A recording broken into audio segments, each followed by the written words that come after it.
Guys, good morning. Alam nyo ba nangyari? Dahil na-hit yung stop loss ko isang beses. Ito dito sa gold naman, tingnan nyo guys valid breakout, 'di ba? Panalo. Ito naman, valid breakout, panalo. Ito naman, medyo may FOMO dito, pero panalo ka pa rin. Pero dito kasi may FOMO, hindi rin ako diyan magte-trade. Pero panalo pa rin sana. Ito naman, valid breakout, panalo. Ito naman, valid breakout. Guys, lahat guys, ito lang yung strategy ko sa gold. Pero ito yan, may sumablay na isa.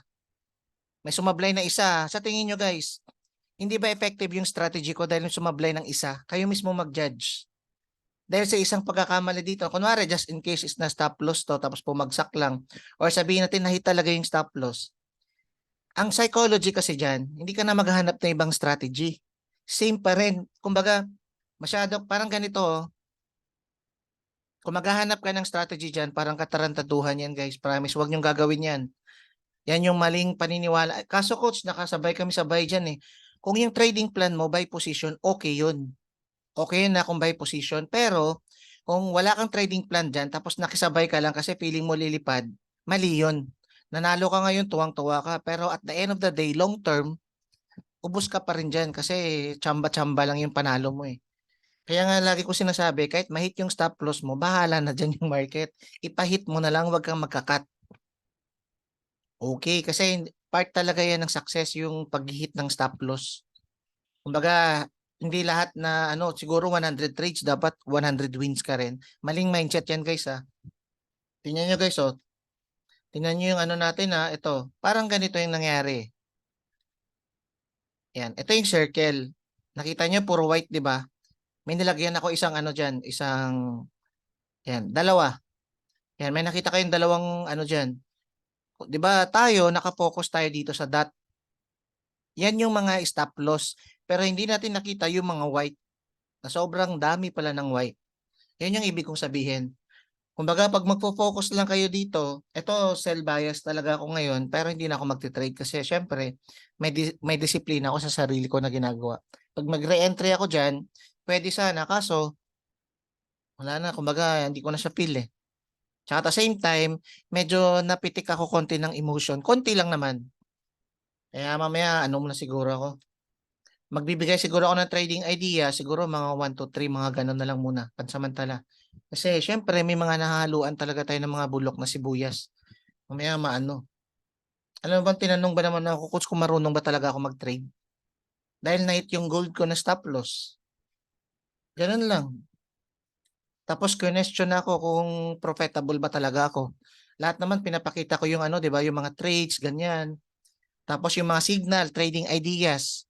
Pero last week puro wins tayo, 'di ba? Na-psycho ko na. Kaso guys, ito kasi itong tao na kasi ito talaga guys yung sinasabi ko, hindi talaga siya nag-a-attend ng training. Ang focus niya talaga is strategy. Tapos, last time, yun-on-one ko siya kasi gusto ko talagang hilahin. Kasi baka may magawa pa ako, baka mamaya makatok ko pa yung isip niya, ganito, ganyan. Naka-attend isang beses. Yun, ewan ko, baka, kaya ngayon, nag-pass na talaga ako. Kung wala, wala na. Sin ko na lang siya. Thumbs up, thumbs up. Pero soon, pag nagbago, pwede, babalikan ko pa ulit yan. Pero ngayon kasi guys, mahirap kasi guys hilahin yung taong ayaw magpahila. Sobrang hirap nun, promise. Yung tipong kahit, kasi ang pangit kasi ng pagkakachat niya talaga, promise. Tapos parang tinatawanan pa ako. Parang tinatawanan yung mga turo ko, parang ganon. Kaya yun, wala na, sinisin ko na lang. Ngayon, sorry sa nang sorry. Sabi ko, bro, yan ba yung feeling mo pala sa mentorship na to? Sige bro, no problem. Pwede ka naman maghanap ng ibang mentor. Pero sa akin, sabi ko, welcome ka pa rin. Pero sa isip ko, bakit ko pa focusan yung ganong tao? Maraming tao na gustong makinig. Dahil guys, na-hit yung stop loss ko guys. Wala na. 'Di ba guys, tumatama ba yung mga sinasabi ko last time about sa mga long term na ano natin? Ganun, ganun kasi yun guys. Yun yung reason bakit hindi ako nagbibigay ng ano. Kaya ngayon ulit, gagawin ko na lang ngayon, hindi na ako magsasabi kung saan ako magti-trade. Yan, para next time, ganun, ganun na lang. Kasi pangit talaga guys. Alam mo yung tipong hindi ka na umaattend ng training tapos natalo ka ng isang beses tapos biglang ganun kagad yung bungad mo. Nako, pangit. Tsaka guys, ako guys ganito naman. Coach, buy dyan eh. Coach, buy dapat dyan eh. May, alam mo may ganun. Eh bakit ako magbabay dyan? Eh trading plan ko sell. Eh kung manalo man yung buy dyan, eh bahala kayo dyan. Buy kayo pero sa akin sell. Parang ganun. May nag-PM sa akin, dapat coach, nag-buy ka. Kasi lumipad eh. Eh paano kung bumagsak? Guys, nagets nyo yung logic guys.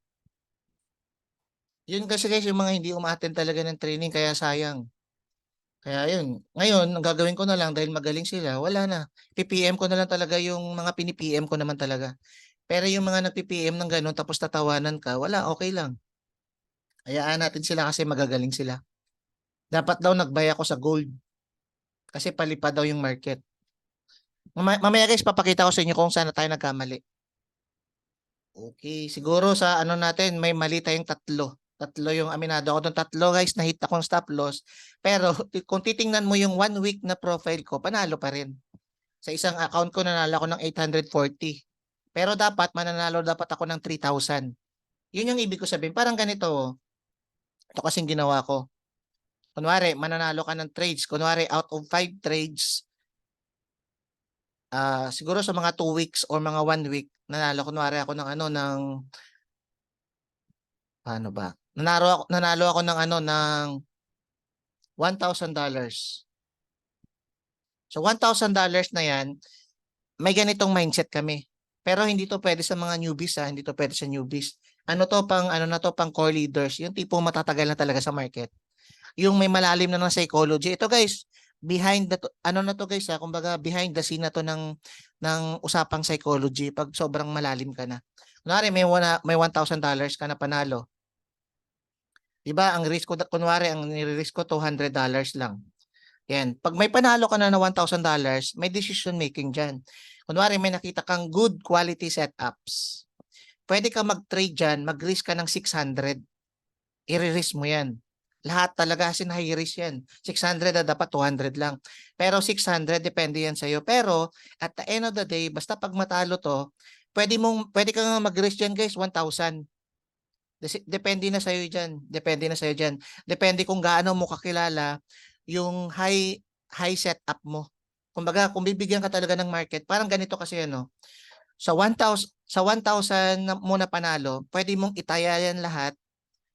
Taya mo yan lahat. Basta guys, A plus setup siya na. Yung tipong high win rate talaga. Yung tipong naayos mo lahat, maayos yung setup mo, maayos yung psychology mo. Ito naman, pag natalo ka, magiging break even. Zero lose, zero wins ka. Tandaan niyo yan ha. Pero pag nanalo to, ito naman magiging 5,000 or 6,000. May ganun guys. Ginagawa yung strategy na to kapag may profits ka na sobra. Okay, pag may sobra ka na profits. Pag kaya mo lang siyang mawala. Pero pag ikaw hindi mo to kayang mawala, wag mong gagawin to. Yung sinabi ko ngayon. Ito guys, pang core leaders lang to. Kaya nga 'di ba sabi ko sa inyo, may ginagawa kong core leaders diyan na ima-mindset ko 'yan ng ng yung mga pinakasagad pa talaga na ginagawa behind the market. Basta may mga ganun. Hindi to pwede guys, mga newbies guys, hindi to pwede. Lalo na pag isang SL lang, takot ka na kagad tapos mangrereklamo ka na, nako. Ano yan, hindi yan pwede. Kaya nga guys, 'di ba, lagi ko sinasabi, may gagawin ako sa mga core. Pero selected talaga 'yun. O 'di ba? Imagine niyo guys ha. Imagine niyo na lang yung lahat ng wins natin dead ma sa kanya. Ngayon siya nag-focus sa gold kasi nahit yung SL niya tapos yung ano, yung Eurocad. Ito naman yung Eurocad ko. Ito nangyari sa Eurocad ko, pakita ko sa inyo guys ha. Mamaya ipapaliwanag ko bakit yan na-hit yung SL. At least next time alam na natin. Pero siya next time wala na kasi hindi na talaga ako magpi-PM sa kanya. Depende na lang pag magbago. Ito guys, oh, tingnan niyo yung nangyari ha. Coach, sana in-adjust mo. Lalaki kasi yung risk ko pag in-adjust ko. Yung calculator ko para mag-iiba na yung ano, hindi na angkop sa balance ko. Kaya sa akin, pag nilagay ko ng SL ko, yun na. Tapos na yung usapan niya na yung rules ko. Mahit man yung SL ko, wala akong pakialam doon. Basta yan yung rules ko. Yan yung long-term na trading. Ito guys, pakita ko sa inyo ito. Ito yung mindset na to. Ito yung gusto kong maging na soon, maging ganito rin sana dapat kayo. Ito pakita ko sa inyo ha. Sana ba yun? Wait lang guys ha. Kasi guys, Yung kumikita ng 100 million per 2 months or kumikita ng 20 million per month or 10 million per month, nagsama-sama sila. Guys, tandaan nyo guys, sa pinanood ko to guys, nung Sabado at saka Sunday lang, pinatapos ko talaga kasi almost 2 hours yata or 3 hours yung ano nila usapan. 1 hour yata, 1 hour to 2 hours. Guys, ano sila mga profitable na. Iba guys, iba yung mindset nila. As in iba, iba, leader type. Walang, as in wala talagang emotion. Sabi ko, may common sila guys, may common. Yun yung gusto kong maging. Yun yung mga sinusundan ko. Alam mo yung tipong pang nagsasalita sila, kahit mahit yung SL nila, wala silang pakialam. Basta panoorin nyo kasi guys yung mga profitable trader ng mga ano. Tingnan nyo guys yung mga kung paano sila mag-act, paano sila mag-isip sa market, ganun. Walang takatakot-takot guys. As in maayos yung psychology, wala. Meron nga doon 20 million per month yung kinikita niya, nahit siya ng 3. Ang panalo niya 7. Nahit siya ng 3, panalo siya ng 7, pero at the end of the day, grabe yung income niya. Kaya, yun. Kaya ako naman, kung mahit yung stop loss ko sa lahat ng mali ko, tapos, kunwari, out of 10, mahit ako ng 3, 4, parang iba kasing dating sa kanila eh. Kaya yun, mag-a-adjust na ako guys. Kasi ayokong madama yung malaki kong kapital. Kaya ang ginawa ko, nilep ko muna sa updates. Nandun sa live chat, nako, bahala ka magwala dun. Sabi ko, okay lang bro, pang chat mo na lang lahat dyan kung sino. Magwala ka dyan bro o magsabi ka ng negative, okay lang. Sabihin mo lahat sa group chat. Basta sa updates muna, nilep ko muna siya. Saka ako na ibalik guys pag ano. Pero sa live chat, bahala sa kung may mga bashers dyan. Wala naman ako pakialam dun eh. Basta sa ano ako, sa updates, dun muna ako. Kasi baka mamaya mahaluan ng lahat eh. Masisira na yung game plan ko, madadamay pa yung kapital ko. Ayun, nag-out na ako dito. Pero tingnan nyo guys, possible bumagsak yan. Pero wala na. Kumbaga, finish na yung trades ko eh. Maghahanap ako ng new setups. Sayang talaga, promise. Ayan si Sir, yan, si Sir Alan. Si Sir Alan naman, hindi pa yan nakita yung mga trades natin last time. Kumbaga, bago pa lang sa GC, kakasali lang. Kaya yun, ngayon, sakto naman yung topic about mga negative. Si Sir Alan pala. Ito pala si Sir Alan. Sir Alan, old student ko yan. Tapos alam niya rin dati na sobrang ganda ng ganon. Kaso, hindi ko kagad, anong tawag dito? Hindi ko kagad inayos. Hindi ko kagad sineperate yung mga nabubulok versus maayos. Kaya ang ending, nadamay tuloy yung psychology ko.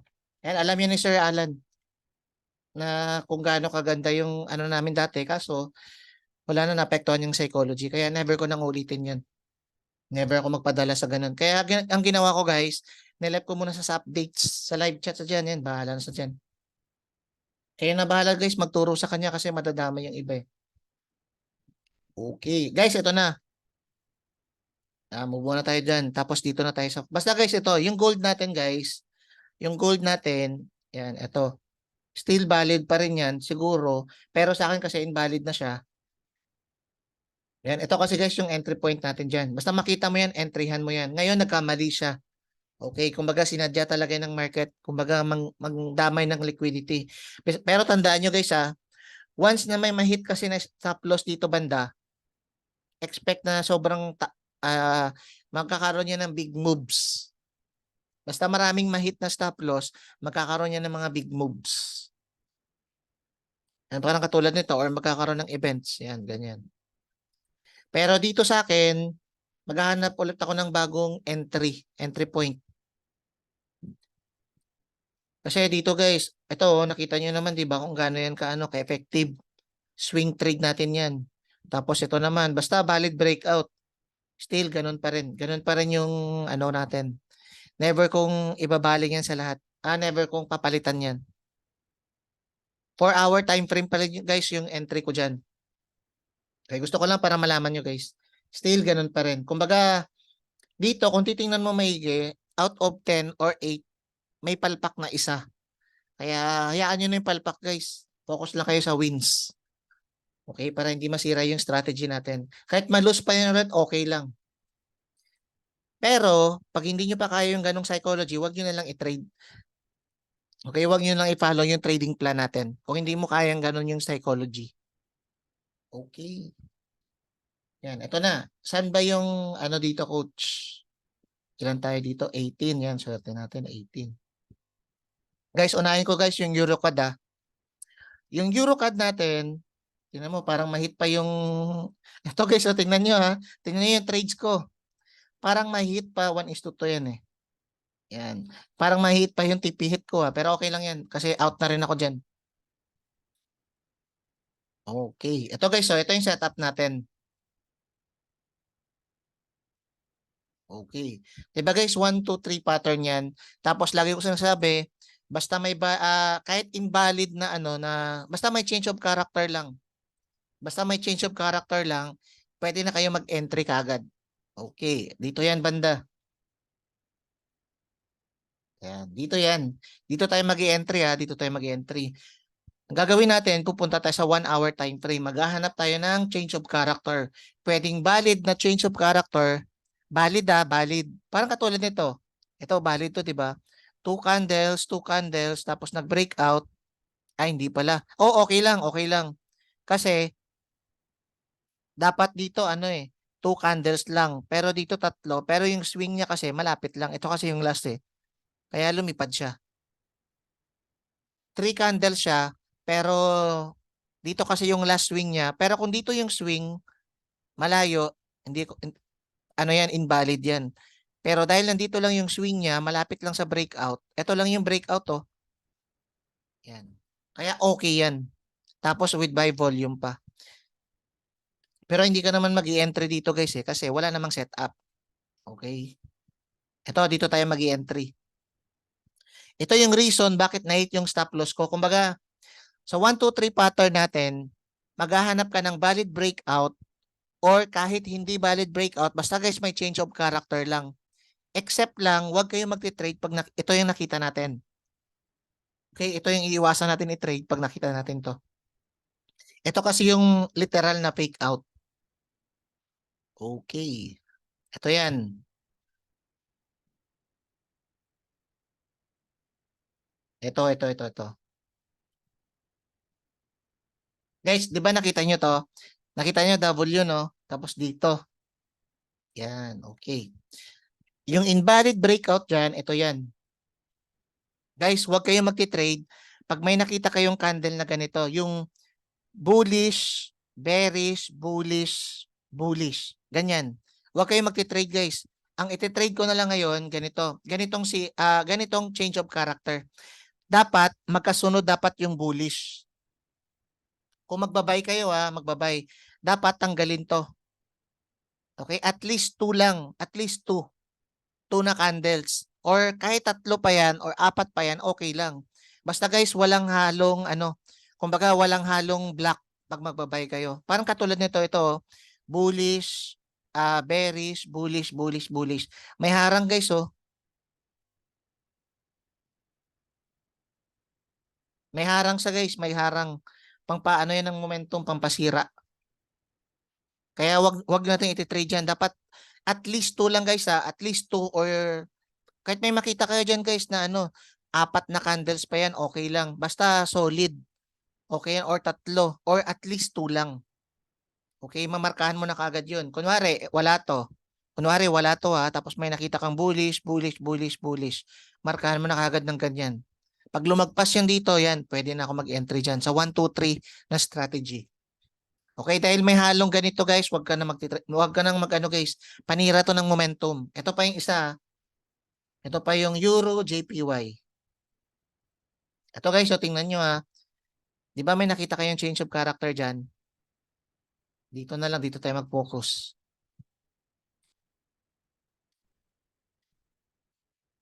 Ito yung setup natin guys sa Euro JPY. Yan, may nakita tayo dyan na 1, 2, 3 pattern. Yan. Tapos, ang gagawin natin dyan, ito. Yan. Okay. Tapos, punta tayo sa 1 hour time frame. Maghahanap tayo ng change of character.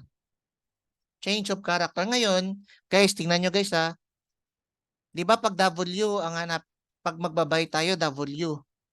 Okay, dapat dito consistent. Consistent dapat guys Tapos dito, consistent din. Kahit at least 2, kahit mag 3 pa siya of 4, basta consistent. Dito naman, pag M, magsisell tayo, dapat consistent din. Ito guys, so tingnan nyo. Yung pag M niya, ayan o, pag ganyan niya, guys, hinaluan ulit. Panira to guys ng momentum. Hinaluan niya guys yung sell. Sell natin hinaluan niya. Tapos biglang gumanon, sabay breakout. Yan. Tapos na fake out tayo dyan. Ayan.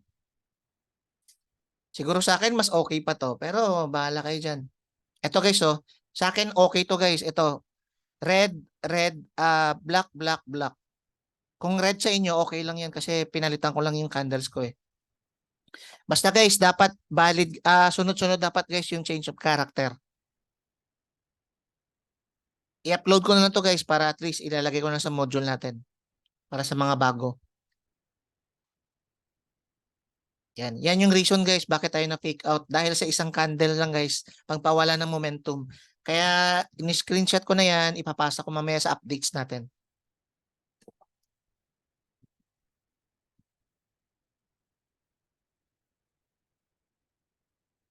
Okay. Guys, tandaan nyo guys ha, dapat ang momentum dyan, tandaan nyo, ulitin ko ulit ha, dapat pag ganyan, wait lang guys ha, wait lang.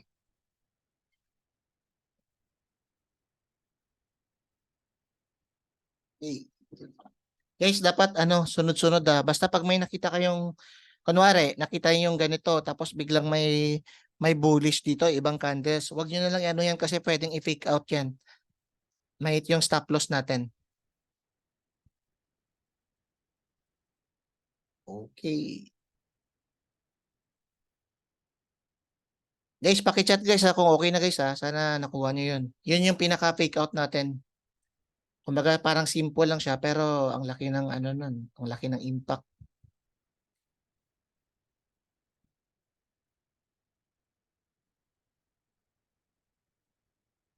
Pero para sa akin guys, yung SL ko ngayon parang ano lang siya, parang kinalabit lang. Tapos sabay babagsak. Hiling ko lang. Ito rin oh, tingnan nyo guys ha. Ito yung nagpaano sa akin eh. Ito dahil dito. Kaya dapat naka-momentum. Out na ako dito, wala na ako dyan. Pero sa akin possible lilipad na to guys. Kumbaga tama yung analysis pero nang hit lang ng SL. Yan, dito kasi ako guys nag-entry. Yan, tapos ito yung SL ko. Nilagay ko dito. Tapos take profit ko 1:2. Yan, 1:2. Kaya sa akin guys ha, may ano ko, hindi na ako tataya diyan guys kasi may konting emotion ako ngayon. Kahit alam ko pa na ganun, wala na, hindi na ako magti-trade kasi ayaw ko maapektuhan yung psychology ko. Hindi mo na ako magti-trade. Pero para sa akin, nahit mo na yung SL ko tapos sabay TP. Yan, possible lumipad to. Kung ganyan din yung ano guys, kunwari nahit yung stop loss nyo, ikalman nyo muna yung sarili nyo. Pero sa akin kasi hindi naman ako naging negative sa pag-hit ng SL ko. Sa ano lang sa mga nag-PM lang. Na coach, sana nag-buy ka. Kasi lumipad yung gold eh. Eh paano kung bumagsak? Malalaman mo ba yan? Kumbaga parang alam na alam nila yung takbo ng market. Guys, panoorin nyo. Ipapasa ko na lang guys mamaya sa GC. Sa GC natin yung ano, yung usapan ng mga leader. Usapan at saka mindset ng mga kumikita ng 20 million per month sa Forex. Yan. Doon guys, may mga stop loss sila, may mga na-hit yung ano nila.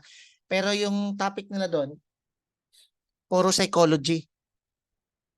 Yan. Kung paano mo ma-overcome yung ano, kung ano daw yung magiging attitude mo every time na para sa mga newbies na sinasabi nila, binibigyan nila ng tips. Yan, kunwari mahit yung stop loss mo tapos ganun. Tapos kung pina-follow mo yung trading plan mo, kung gaano kaimportante yung pag-follow ng trading plan versus sa pag-chamba-chamba lang. Yung ganun. Kaya win or lose guys, basta pina-follow mo yung trading plan mo, nasa long term ka.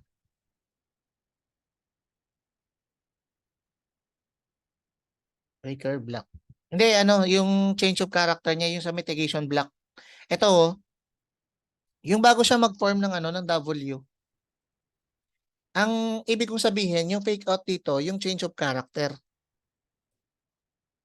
Malalaman nyo na mag-fake out siya pag yung change of character niya, yung may halo dito.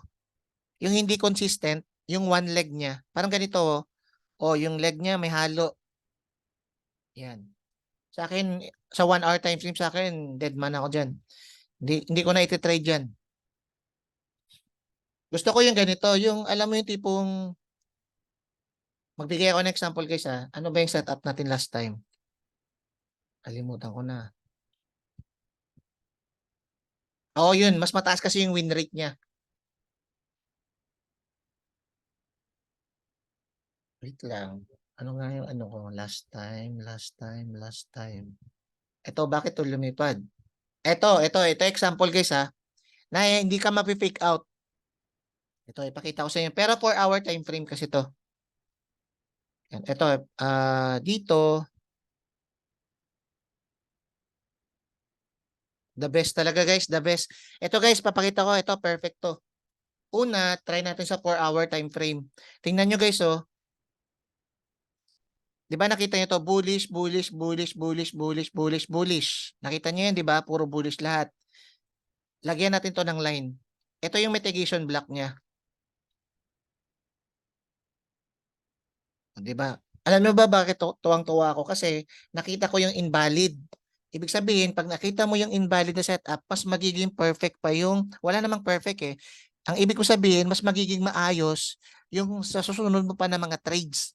Kung ako naman, last week, kung maayos yung trades ko, kahit may lose ako, kunwari, nanalo pa rin ako, pero malaki pa rin yung panalo ko doon eh.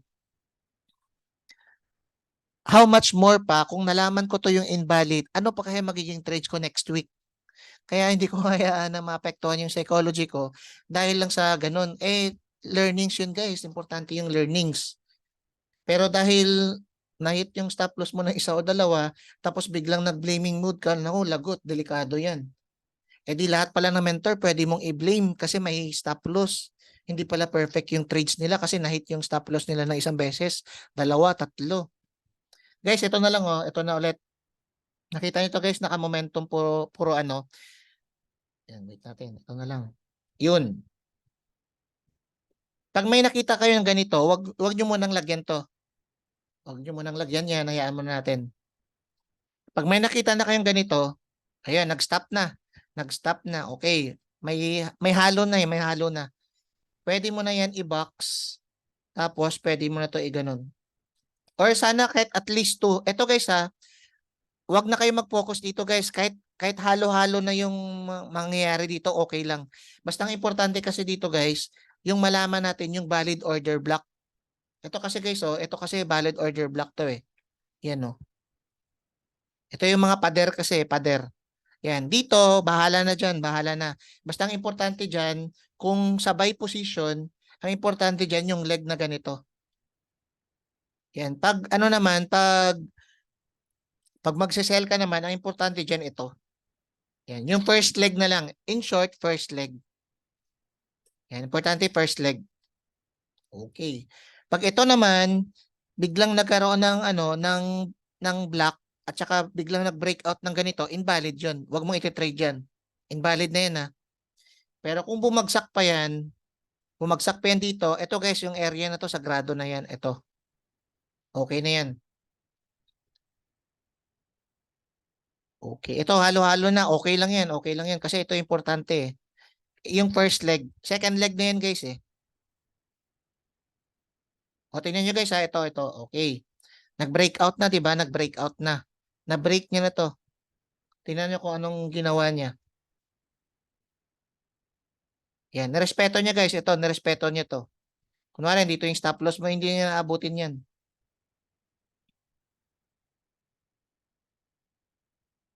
Hindi niya naabutin yan. Ito pa yung pangalawa. Ito pa. Ito pa yung isang example. Ito pa yung isang example. Example lang ah. Di ba nakita niyo to? Valid yan. Valid na change of character. Sabihin natin dito. Kunwari, W yan, naghahanap ka pa ng 1 hour time frame. Yan, maghahanap ka pa ng 1 hour time frame. Tingnan natin. Ito guys, oh. Guys, nakita nyo to? Dito sa area na to. Sige, sabihin natin, i-blue na lang, i-blue. Yan. Sa area na to, naghahanap tayo guys ng one leg. Ito, one leg. Consistent, dalawa lang. Yan, lagyan na natin yan. Mitigation. Ito.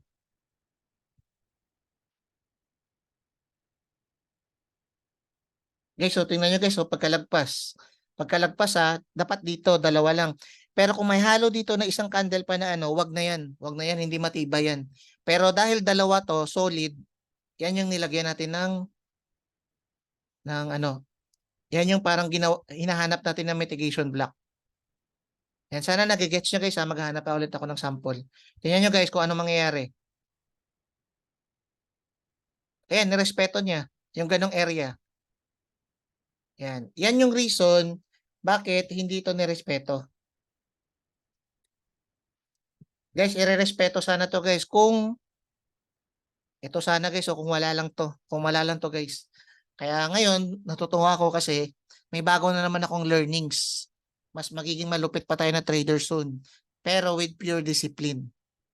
Kaya yun yung papa-excite sa akin na hina-handle ko pa rin yung emotion tapos psychology. Yun lang.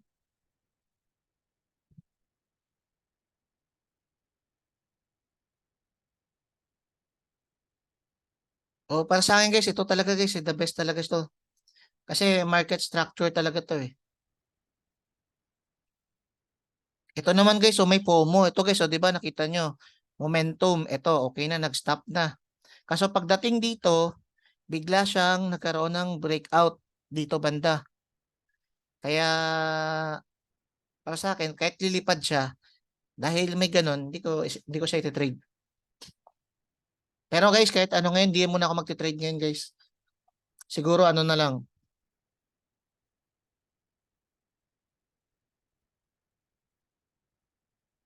Maghahanap tayo ng ano. Guys, maghahanap ako ng isang valid. Tingnan natin.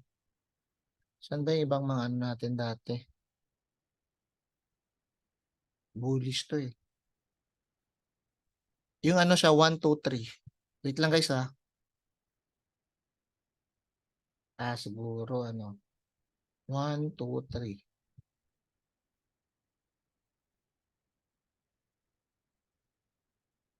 Wait lang. Ayun, nakita ko.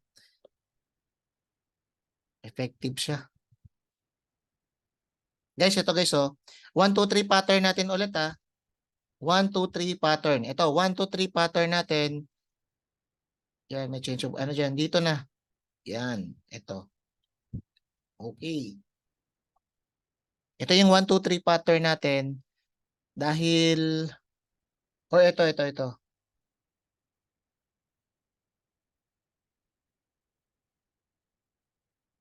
Wait lang. Guys, the best talaga siya. Tama. Ito guys oh. Ito na lang. Yan. Para klaro. Guys, nakita nyo, 1, 2, 3 pattern yan. Galing dito sa baba, 4 hour setup to ha. 1, 2, 3. O di ba nakita nyo may change of character or break of structure. Ito. Yan, may break of structure tayo kaya valid yan. Ito. Ang rule natin sa 1, 2, 3 pattern natin, makakita tayo ng change of character sa 1 hour time frame. Basta guys, yung sinabi ko na invalid, wag na yon. Yung may halo, dapat pure. Yan, dito, punta tayo sa 1 hour time frame. Guys, tingnan nyo ha.